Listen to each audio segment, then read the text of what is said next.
Alors le nom vient, c'est une sirène de l'océan Atlantique. Et quand on a cherché notre nom du quintet, parce qu'en fait c'est un quintet donc, de 5 garçons, et on se disait pourquoi pas avoir un côté féminin avec un nom de groupe féminin. Et donc on aimait bien le son de Mélusine. Et donc il y a 5-6 ans, quand le groupe s'est formé, on s'est dit qu'on s'appellerait comme ça, Mélusine. Notre répertoire qu'on va jouer demain, ou qu'on va jouer ce soir,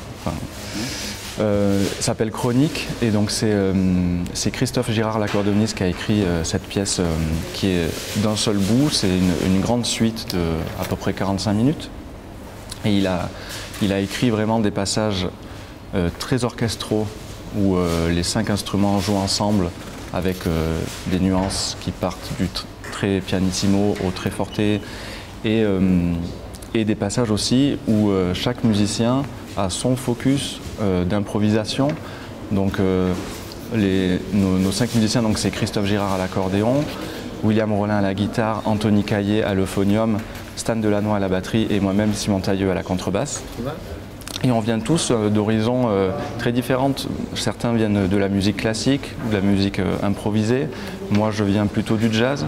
Et donc Christophe, quand il a écrit cette pièce, il a vraiment eu envie de mettre chacun dans son élément, et à la fois pour pouvoir mélanger les phases improvisées des phases écrites, et de raconter vraiment une histoire du début à la fin. Et l'auditeur se met dans cette narration-là et peut s'imaginer sa propre histoire à sa façon.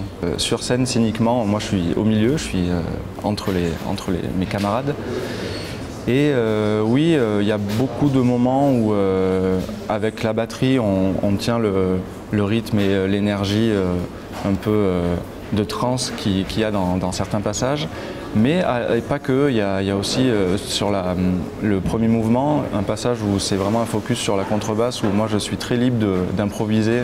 Il y a juste une guitare qui tient une note, et donc moi je me pose au-dessus avec l'archet ou avec des maillotches, ou juste coloriste au niveau du son. Donc c'est pas que non plus la contrebasse qui tient la baraque, comme on dit. C'est pas un solo. Après, tous les musiciens, à tour de rôle, quand chacun fait son solo, la contrebasse arrive en dernier. Et voilà. Là, c'est pas du tout ça. C'est d'ailleurs le premier solo de la pièce, c'est la contrebasse.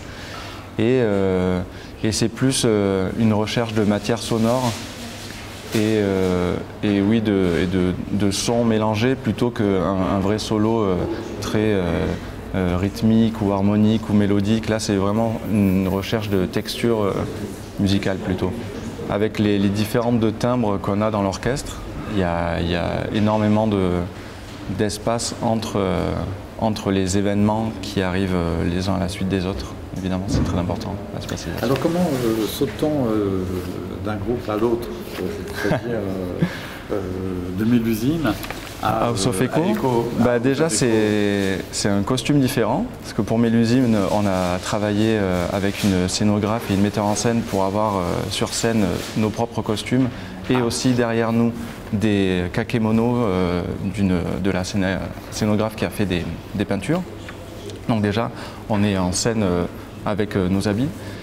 Avec House of Echo, on n'a pas forcément de tenue de scène, mais comment on saute d'un groupe à l'autre, c'est notre quotidien à tout musicien, d'avoir plusieurs projets pour rencontrer plein de gens et s'enrichir de ça. Donc c'est une habitude depuis 15 ans d'être un jour avec un groupe et le lendemain avec un autre groupe.